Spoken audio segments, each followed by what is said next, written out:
must, and I have to do it. I'm so mad at myself if I say that. Oh, I can't do that. Like when I'm promoting an event, I get so tired of saying, are you coming to the event? Are you coming to the event? Are you coming to the event? Are you coming to the event? It gets old. I said, I'm not going to say that one more time. Uh-oh. Are you coming to the event? It comes right out of my mouth. It's weird, but it's programmed, okay? And that's why it happens. It's programming, okay? So, got some great news for you, anybody who's 40 or older, okay? I'm 40 years old. I don't smoke. 70-80% chance you're going to die from heart disease, stroke, cancer, or neurodegenerative disease like Alzheimer's. How about some good news? Isn't that great news? Okay? And why is that? Because of our lifestyle choices, right? We're transitioning into some things. Okay? Standard American diet. 82% of our calories come from alcohol, 98% from pizza, 114% from sweetened drinks, fried chicken, 121%, yeast and bread, 129%, and desserts and grains, 138 calories per day. This is per day. Okay?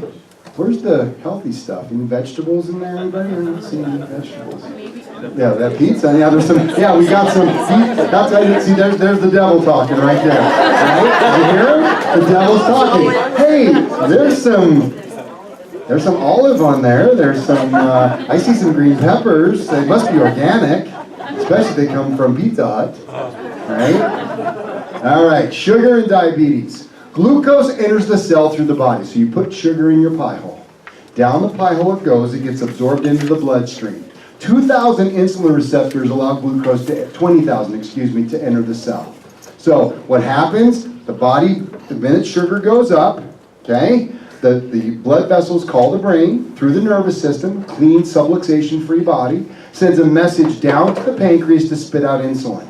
Okay, insulin then grabs a hold of the sugar, plugs itself and the sugar into the receptor site, and allows the sugar to go inside the cell. Okay, very simple. Here's all the sugar on the outside. There's the insulin, the blue stuff, and the green stuff. Insulin plugs into the receptor site, and bam, here comes the sugar. Make sense? That's how it's supposed to work. That's the way God made it. Okay? The problem is we eat too much sugar, we have a crap load of insulin. Insulin receptors go through something called insulin resistance or burnout. You have so much sugar processing all the time, the receptors quit working, and the consequence looks like this. A whole bunch of sugar in the bloodstream, you plug into the receptor site, and very little sugar ends up inside the cell. So you have a whole bunch of sugar inside your body, and none of it in the cells. So guess what your body's telling you? I'm hungry. And what do? Eat more sugar. Because what sounds good right now is sugar. Because your body is starving, and sugar is the most rapid, quick. I'll give your kids some Skittles. Watch what happens. Energy quick, right? So the bottom line, we end up with this insulin burnout.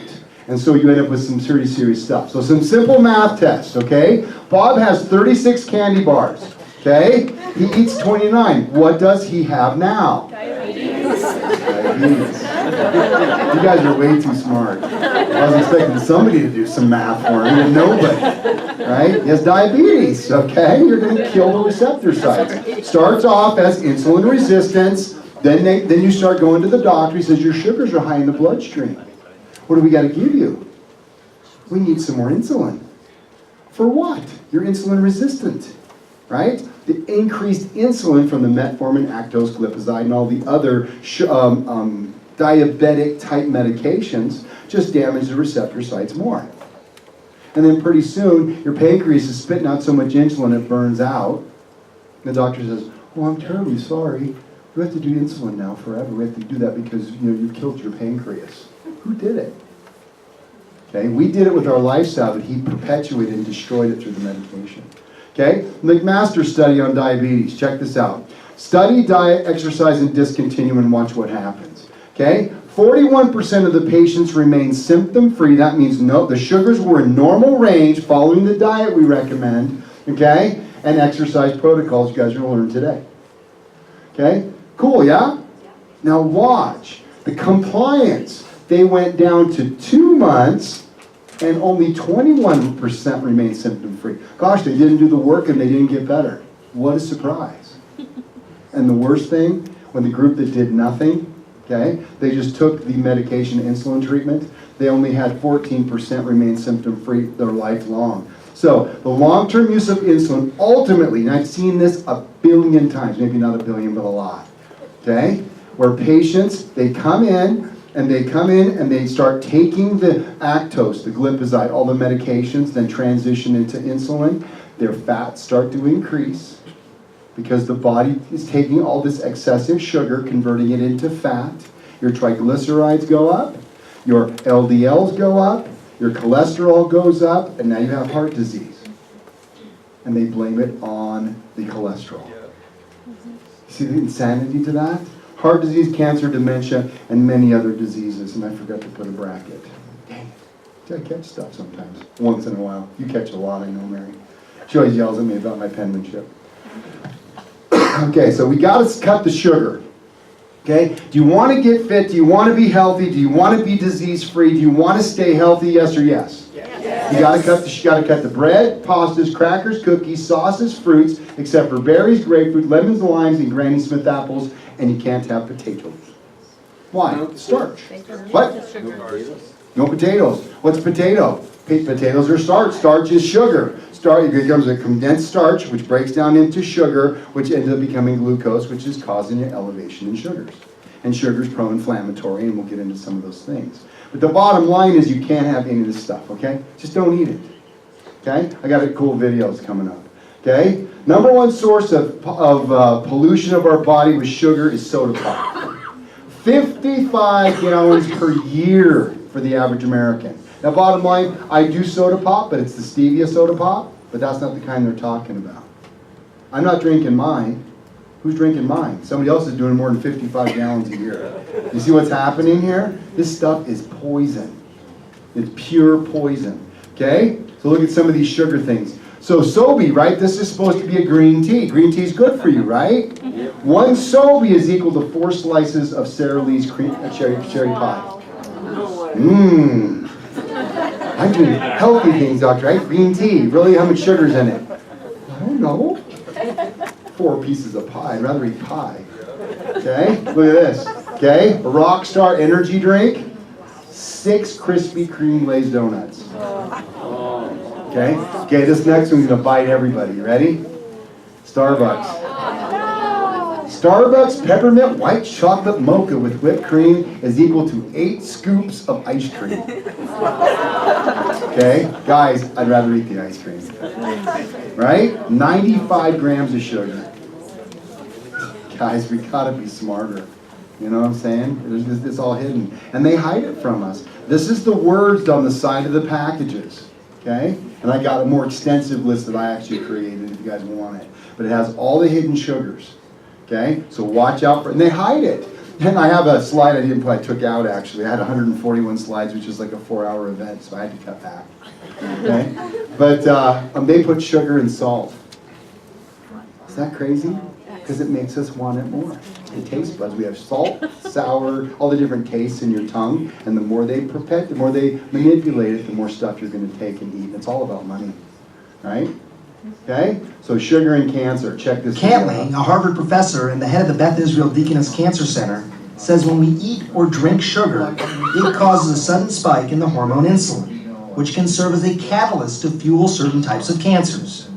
What we're beginning to learn is that insulin can cause adverse effects in various tissues. And of particular concern is cancer.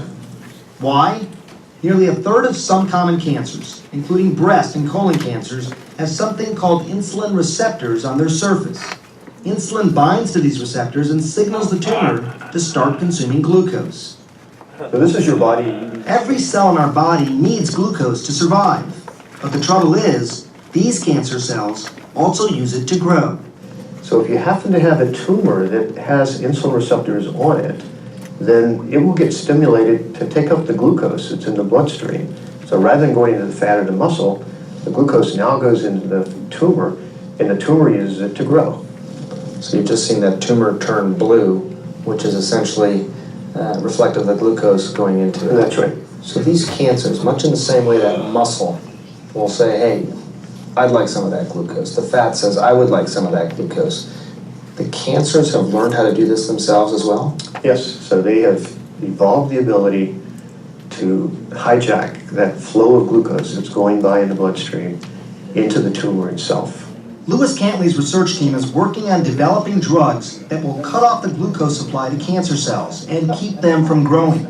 But until there's a breakthrough, Cantley's advice, don't eat sugar. And if you must, keep it to a minimum.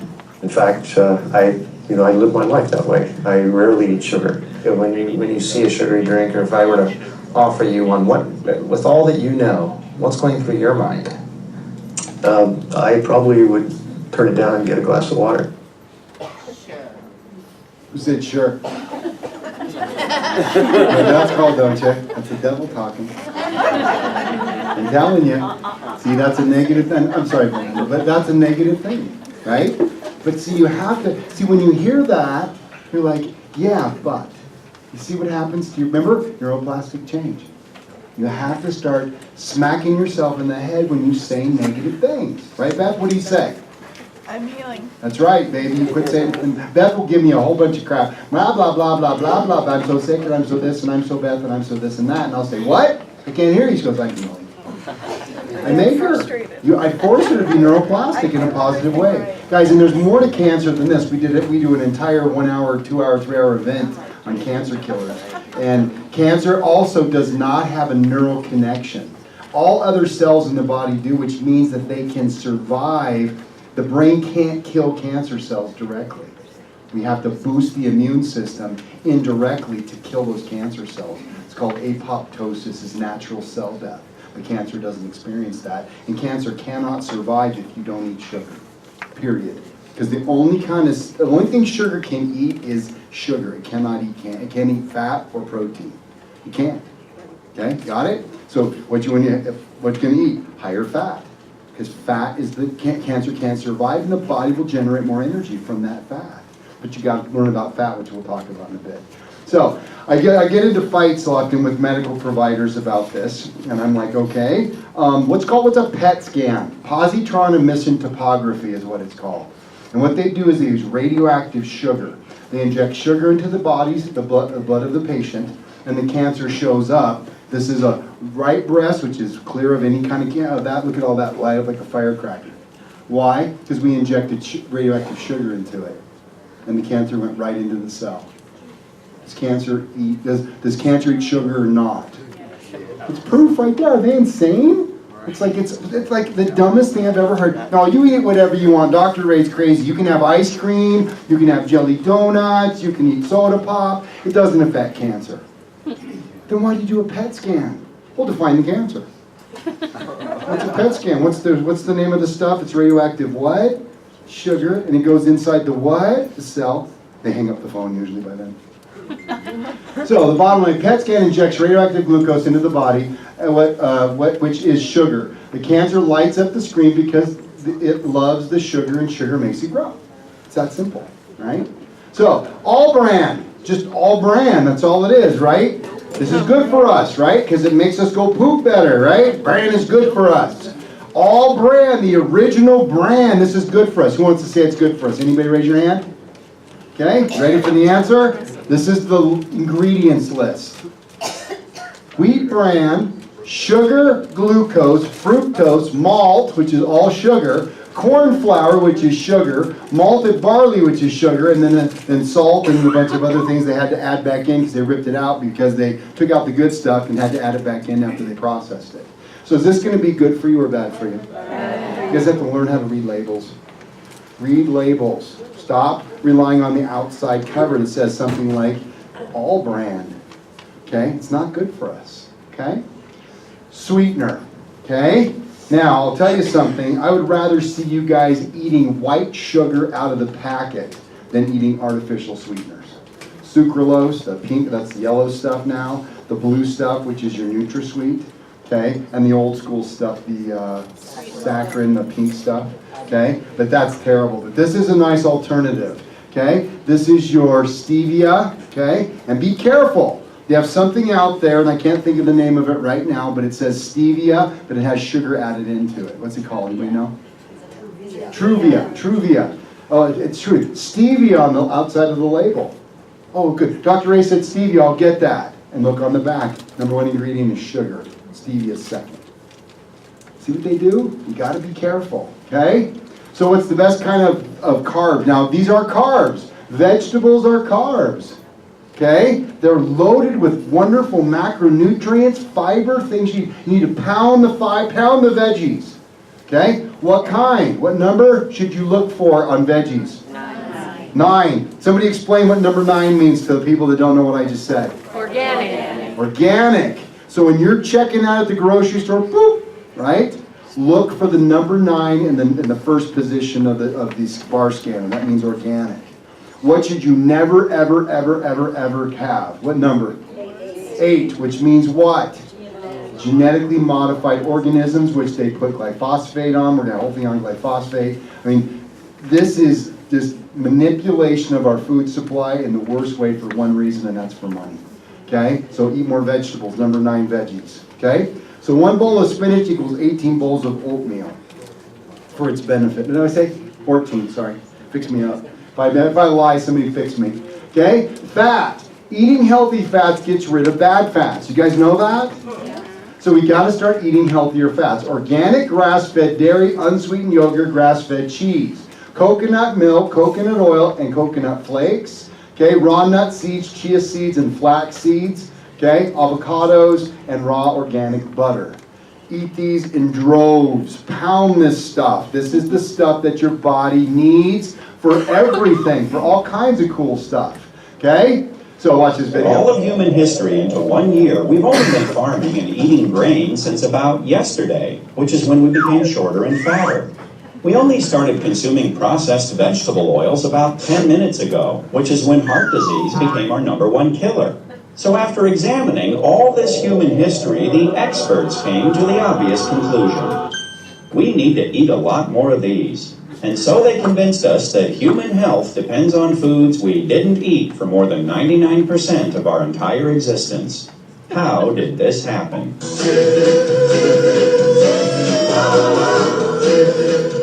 In the 1950s, a biochemist named Ancel Keys published a study that compared heart disease and fat consumption in a half-dozen countries. The more fat, the more heart disease. The trend line was unmistakable. Just one little problem. Keys left out countries where people eat a lot of fat but have very little heart disease, like Holland and Norway. He also left out countries where people don't eat much fat but do have a lot of heart disease, like Chile. In fact, Keys had reliable data from 22 countries, and the results were all over the place. But you can't make a big splash in the scientific community with a trend line that looks like this. So Keys did what any dedicated researcher would do. He threw out the data that didn't fit and published his results.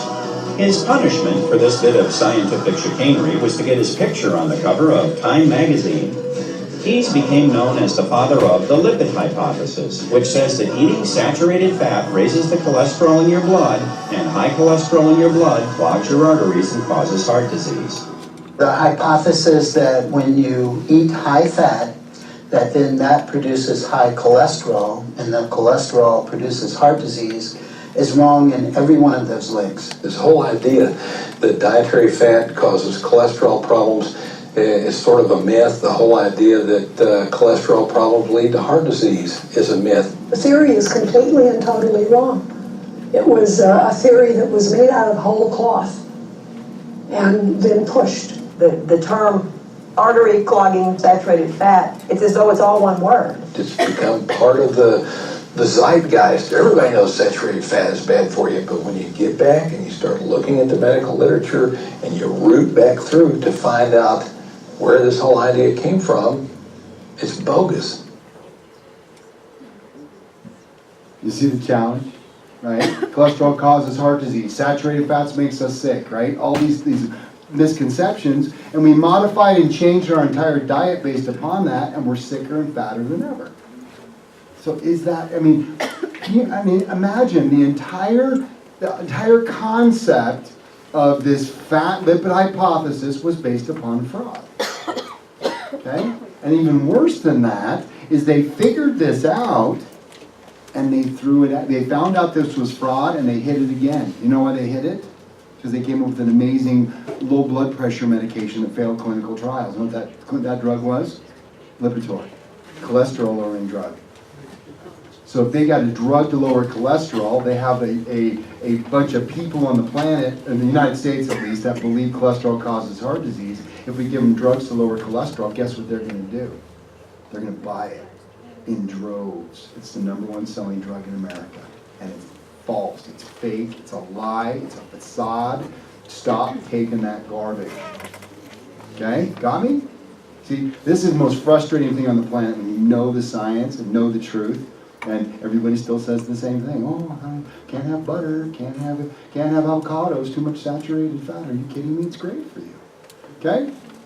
Listen to this guy. He made it on the stamp. He didn't make it on the cover of Time magazine, but this is Paul Dudley White. I began my practice as a cardiologist in 1920. I never saw a MI or heart attack, myocardial infarction, patient until 1928.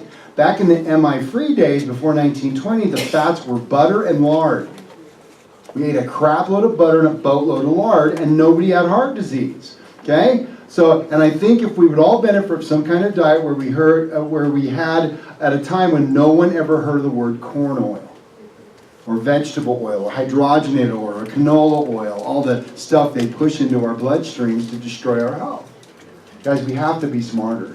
Okay? So healthy fats build cell membranes, absorbs vitamins, cushions vital organs, protects extreme temperatures, regulates and builds the blocks of hormones. It makes all of our hormones. We are a hormone nightmare in this country. We have a low T. We got to go to the low T center and get some injections. Shoot, why don't we increase our fat so we have a structure by which we can build cholesterol? Guys, cholesterol is the raw material to manufacture every sex hormone we got. Do you want to fix low T? Do you want to fix problems? Very simple. Eat more fat.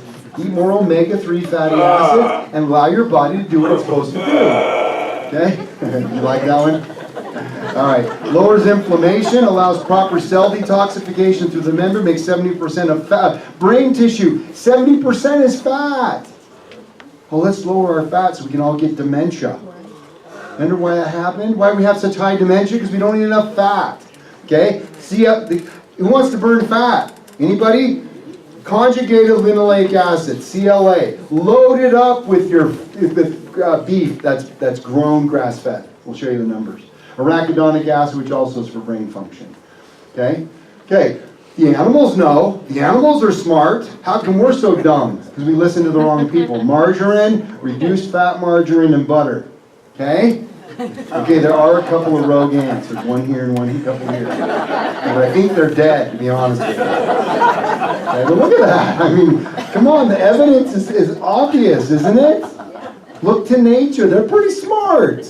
We're dumber than a box of rocks. Let's listen to the experts. Lower that cholesterol. I'm going to get my number down. Boy, it's going to be great. I'm going to have erectile dysfunction. I can't wait. Saturated fat sources, poultry, coconut oil, and butter and breast milk. Okay? Myths versus facts. Let's get some facts straight. Okay? Obesity and disease are linked to damaged fats. No studies have ever been done studying damaged fats because that would destroy the hypothesis and we'd stop taking cholesterol medication. So nobody wants to study it. Right?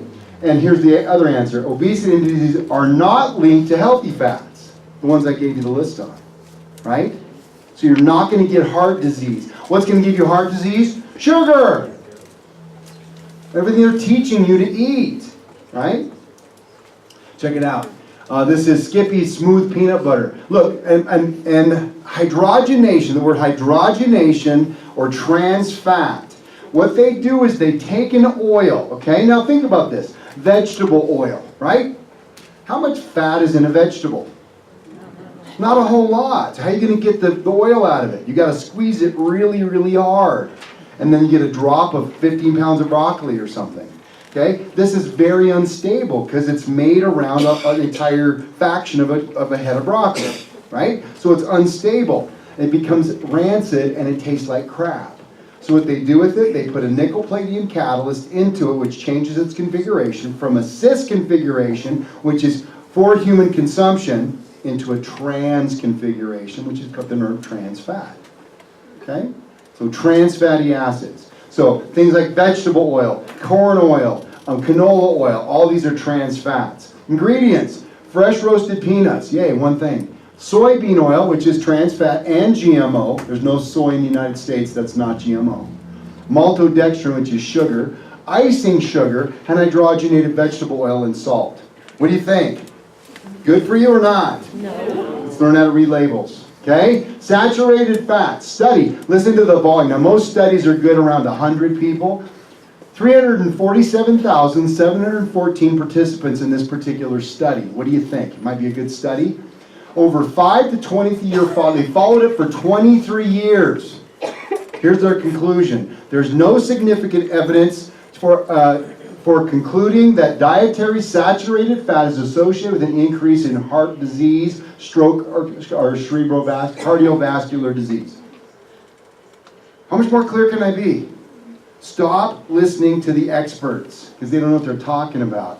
Considering age, sex, and study did not qualify or change the results. Stop eating this garbage and stop listening to the so-called experts. Okay? So replace grains with healthy fats. This is almond flour, that's flaxseed meal. Okay? Be careful with your flaxseed, don't heat it. Okay? Because it'll break it down. So this was the experts. Okay? Cholesterol. This is bad for us back in 84. Okay? Oh, the good news. Now it's good for us. And now we need to eat butter. Okay? So what kind of butter? They didn't specify, right? So if you have a cow that's grain-fed, there's sugar. Okay? They're grained in a pen so that antibiotics can keep them from getting sick. And then what do we give them? Okay, we give them, who was with my program when we saw cows eating candy to get them more fat. Then they inject them with female hormones to make them gain weight. Okay? And then the milk comes out full of pus and gross and yuckies that no one ever meets the standard on. They make it into butter and we eat it and think it's good for us. So it's got to be organic butter. They didn't specify. Okay? So, lipid hypothesis challenge. Elevated fats and cholesterol causes heart disease. Facts. Listen to these numbers. 75% of patients hospitalized with heart attacks fall within the target range for LDL. In other words, the LDLs were okay and they all had heart disease. Uh-oh, that didn't work. Doesn't matter. You got a drug. Okay? Low cholesterol is associated with a higher risk of dying. Okay? Lower your cholesterol and you get to die. No one talks about that because we have a cholesterol-lowering drug. Okay? The LDL-C, that's just considered the bad, is inversely the opposite. It's oppositely associated with mortality in people over 60. In other words, the higher the LDLs, the lower your risk of dying from a heart attack after age 60. And this is all the science they're pitching to us. Lower that cholesterol, you should put down that fork and start eating more bread, and make sure you use the canola oil. And make sure you do your artificial sweeteners because we don't want the calories high. Because calories make us fat, which is a lie also. Okay? So, bottom line is this is just the algorithm, though they came up with the conclusion. Clinical public health recommendations regarding the dangers of cholesterol should be revisited. Modern elevated cholesterol may provide not only harmless but beneficial, which makes perfect sense when you think the brain's made of cholesterol, or your hormones made of cholesterol. Cholesterol is anti-inflammatory in its nature. It provides oxidative protection. I mean, guys, it does wonderful stuff. Why would God have something called a liver manufacture cholesterol if it was bad for us? You make sense of it. Okay, I can't. Okay? So, rethink protein. Because the problem with protein, too much protein, if you don't eat enough, you're going to convert it. Protein if you eat too much protein, I'm not going to eat sugar and I'm not going to eat fat because I was told that's not good. I'm going to do the Atkins diet, and the protein gets converted into sugar, and that's a problem. It gets converted into the urea cycle, which is poison for your body, which is going to cause you to die. That's what killed Atkins. Okay? So good grass-fed, pasture-raised, poultry-free, free-range eggs and wild-caught fish. No pork or shellfish. Why? We did it to ourselves. Shellfish are the scavengers of the ocean. What do we put in the ocean? Everything we don't want to look at. Something that's bad for us. Radioactive waste, poison, all that stuff, and it all ends up in the shellfish. Great source of protein, really is. But you can't eat too much of it. And shellfish, the same thing. Or excuse me, pork is pork. I mean, you guys realize that they take animals, they process them, they grind up what's left and feed them to pigs. And pigs are vegetarians. So are chickens, and they eat that same thing when they're not cage-free. Toxic bioaccumulation. Now I goof this up every time, and I actually put it in the slide, but I goofed it up. Did I misspeak, Belinda? Pork eats pork? Pork eats pork. They grind up the pig and feed it to the pig, which is called cannibalism in my world. Okay? But the bottom line is those are the garbage scows of the world. Okay? So if you want to eat pork, it's got to be organic. Okay? Find an organic farm and buy a pig. Otherwise, it's not organic. Okay? Okay, I actually typed it over here and then I accidentally deleted it. Okay? But let me see if I can get it right. We eat, it's called toxic bioaccumulation. Oh God, I can't say it. We I eat goof it up every time. what? Okay, let's say we dump a bunch of junk in the ocean. The bacteria and the phytoplankton eat it. Okay? Then the insects and zooplankton eat that. The frogs and the fish eat that. The big predator fish eat that. Then the mammals eat the birds and fish, and we eat the birds and the fish and the mammals. Does that make sense? So we're taking this and and it's exponential. It's not just linear math. It's exponential. So by the time we get to a toxic cow that's been poisoned by all of this stuff. That's why we have to make sure we're eating organic. Okay? Omega-3, omega-6s. Now the body uses them both, 6s and 3s. The problem is because of the way we do our feeding of our cows with the grain is a 21-to-1 ratio, 6 to 3, which causes the skyrocketing of arachidonic acid and the pro-inflammatory cytokines, so it causes inflammation. A typical human being in America, 20-to-1. That make sense? We eat a lot of cows. Organic, grass-fed, ideal ratio 4-to-1. Okay? So if you have done the urine testing for me or the blood testing for me, you may be doing the pro-omegas, which is pure omega-3 because you overdid it on the omega-6s. For everybody else, you want to do the perfect ratio omegas from the Maximized Living because it's a perfect 4-to-1 ratio which matches exactly grass-fed beef. Okay? Food we need to eat. Okay? This is your smoothie right here. Okay? So you want to be eating 5 meals a day. Now we'll talk in your packet. I put in there a intermittent fasting for people, okay? Because that's a great way, but you got to get your 5 meals in more and more tight. And the tighter you get them, then you want to go into these starvation modes. Why do you want to go into starvation? Because your body is constantly having to rebuild new cells. If you're always feeding yourself, feed, which is what the food industry teaches us, right? We got to keep feeding ourselves. What happens is the cells never break down. The sick cells never get a chance to go back to they never go on vacation. We want to send them off to Tahiti to just chill on the beach for a little bit and bring them back. I want my heart to go to Tahiti for a while, then come home. All right? And when they're in Tahiti, they remanufacture them into a healthy cell. But they need time to starve. So the body can go, well, we don't have any food. We're going to have to send these guys off to Tahiti, rebuild them, and bring them back. Does that make sense to everybody? So that intermittent fasting is